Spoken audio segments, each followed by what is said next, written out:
আমি শুধু তোমার সাথে থাকতে চাই। না, তুমি চলে যাও, প্লিজ চলে যাও। যদি মাঝে মাঝে অন্য কেউ আমাদের জগতে চলে আসে, অন্য জগতে, তাহলে ব্যাপারটা কেমন হয় বলুন তো? খুব ভয়ঙ্কর হয়, তাই না? সবটা কি মাঝে মাঝে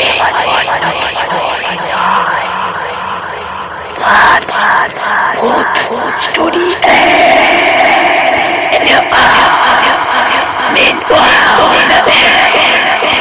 subscribe my channel, press the bell icon,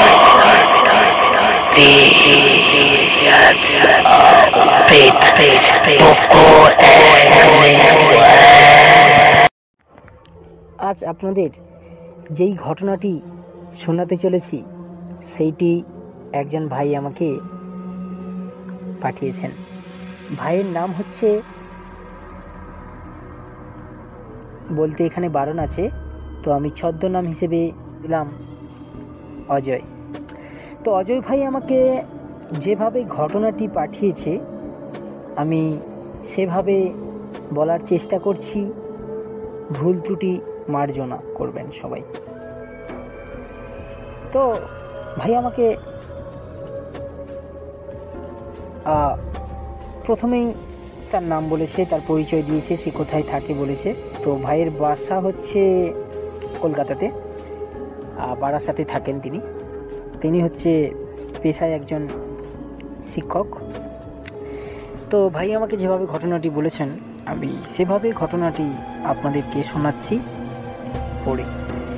ভাই নমস্কার বিজয় ভাই, আশা করি আপনি ভালো আছেন। ভাই যেভাবে বলছে আমি সেভাবে বলছি, আশা করি ভাই আপনি ভালো আছেন। তো ভাইয়া আপনাকে একটা ঘটনা বলছি, যদি ঘটনাটি ভালো লাগে তাহলে ঘটনাটি শেয়ার করবেন আপনার ইউটিউব চ্যানেলে শ্রোতাদের কাছে।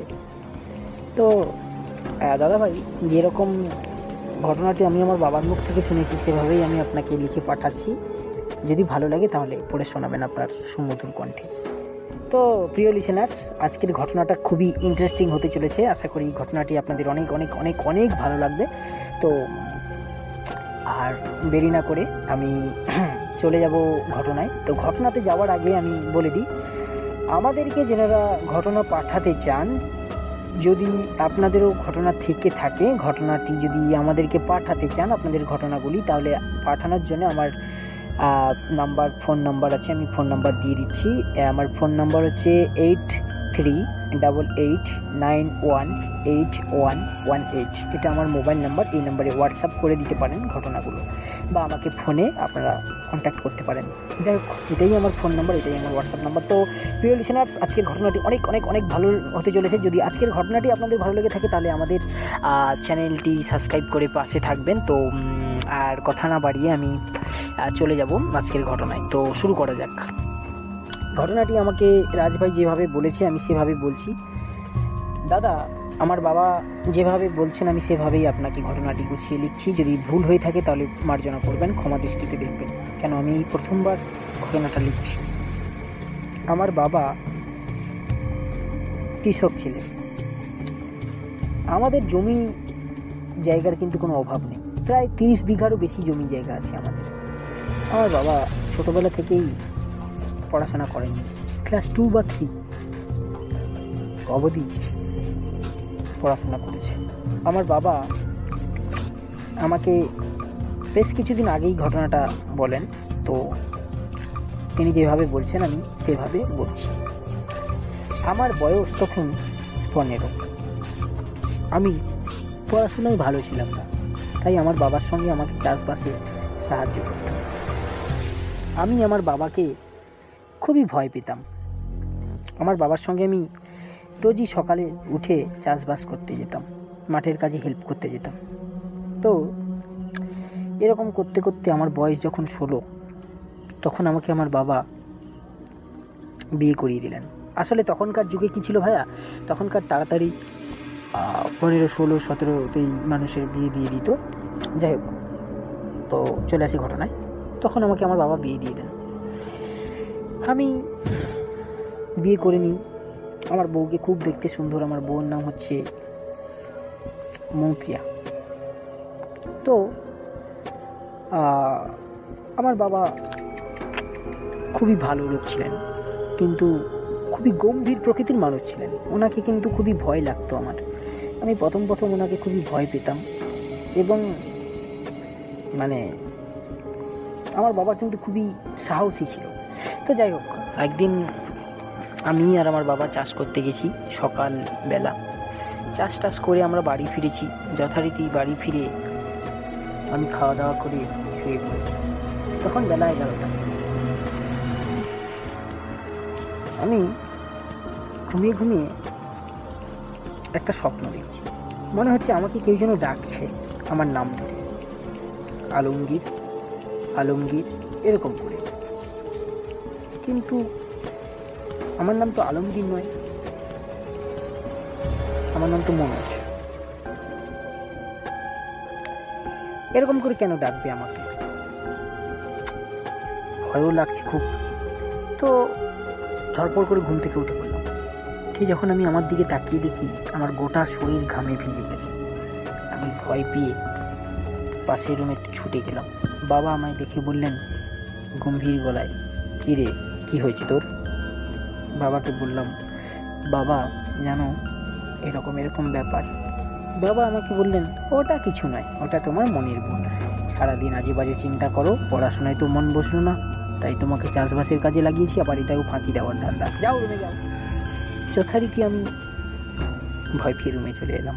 আমি আগেই বলেছি আমি আমার বাবাকে কিন্তু খুবই ভয় পাই। এইরকমই একদিন বাবা আমায় ডাকছে, মনোজ মনোজ মনোজ। আমি ধরপড় করে উঠে দরজা খুলে বেরিয়ে এলাম। কি হয়েছে বাবা? কটা বাজে? তুমি চাষবাসে করতে যাবে না? এরকম করলে কিন্তু হবে না, চলো। তোমার তো কোনোদিনও ভুল হয় না, আজ তবে এরকম কেন করছো তুমি? আমি ভয় পেয়ে বাবার সঙ্গে বেরিয়ে এলাম। বেরোতেই দেখি অন্ধকার হয়ে আছে। খুবই ভয় লাগছিল আমার। আমি বাবাকে বললাম, বাবা এখনো তো সকাল হয়নি। বাবা আমায় বলল গম্ভীর গলায়, চুপচাপ আমার সঙ্গে চলো, বেশি কথা বলো না। আমি যথারীতি বাবার পিছু হাঁটতে লাগলাম। আস্তে আস্তে যাচ্ছি। বাবা আমায় বলছে, কি এত আস্তে আস্তে যাচ্ছ কেন? খাওনি নাকি বাড়িতে? তাড়াতাড়ি চলো। আমি যথারীতি বাবার পিছু আসলাম। যখন মাঠে আমরা পৌঁছলাম তখন মনে হলো খুব অন্ধকার চারিদিকটা, কোনো আলো নেই। আগের বাড়ি যখন আসতাম আগে দেখতাম কিন্তু সবার জমিতে সবাই চাষ করছে, কিন্তু আজ আশেপাশের জমিতে তাকিয়ে দেখি কেউ কোথাও নেই। আমি ভয় পেয়ে সামনে ঘুরে দেখি বাবা তাল গাছের উপরে উঠে পা দোলাচ্ছে। আমি ভয় পেয়ে জ্ঞান হারিয়ে ফেললাম। যখন আমার জ্ঞান ফেরে তখন আমি নিজের রুমে শুয়ে আছি। আমার বাবা আমার মাথায় হাত দিয়ে বলল, কি মনোজ, কি হয়েছিল তোমার? তুমি মাঠে পড়েছিলে কেন? আমি চমকে উঠলাম, বাবা তুমি তো আমায় ডেকে নিয়ে গেছিলে। আমার বাবা আমাকে ধমক দিয়ে বলল, চপ, আমি তোমায় ডেকে নিয়ে গেছিলাম, আমি তো বেরোইনি ঘর থেকে। আজকে আমার শরীরটা ভালো নয় বলে আমি ভাবছিলাম আমি চাষবাস করতে যাবোই না আজকে, আমি তোমাকে কি করে ডাকবো? আমি ভয়ে বাবাকে কিছুই বললাম না। আর এরকম করে বেশ কয়েকদিন কেটে গেল, আর কিছুই হয়নি। তারপরে বেশ কয়েকদিন পরের কথা, সে দিনটা ছিল শনিবার। আমি আর বাবা চাষ করতে বেরিয়েছি। আমরা আনুমানিক 4টা থেকে উঠে যেতাম। সেদিন মনে হয় একটু দেরি হয়ে গেছে। এখানে তিনি লিখেছেন সেদিন মনে হয় একটু তাড়াতাড়ি গিয়েছিলাম। সেদিন গিয়ে দেখি আজও আশেপাশের জমিতে কেউ নেই, কিন্তু আমি আর আমার বাবা এসেছি। বাবা আমায় বলছে, মনোজ কি ব্যাপার, কি বলো তো, আজকে কি আমরা একটু তাড়াতাড়ি চলে এলাম? আমি বাবাকে বললাম, না না, আজকে আমরা ঠিক টাইমে এসেছি, ও তো আমার মনের ভুল।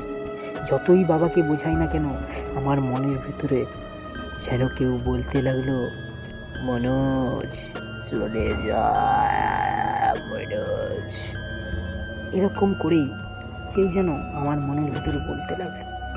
আমি সেটাকে পাত্তা না দিয়ে কাজে লেগে পড়ি।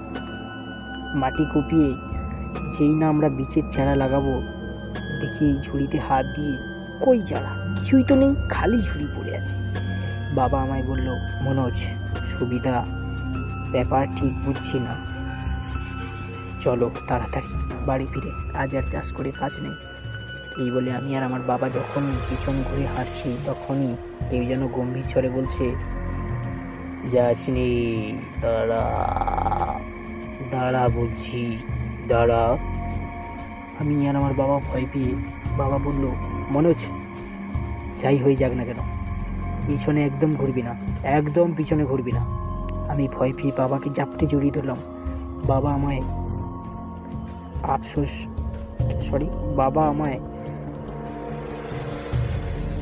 বাবা আমায় মাথায় হাত বুলিয়ে শান্ত করে বলল, চল মনোজ, তাড়াতাড়ি চল।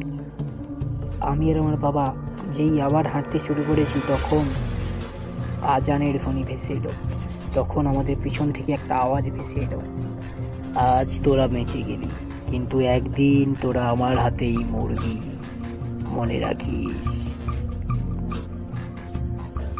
এরপরে আর অবশ্য কোনো আমাদের সঙ্গে ঘটনা ঘটেনি।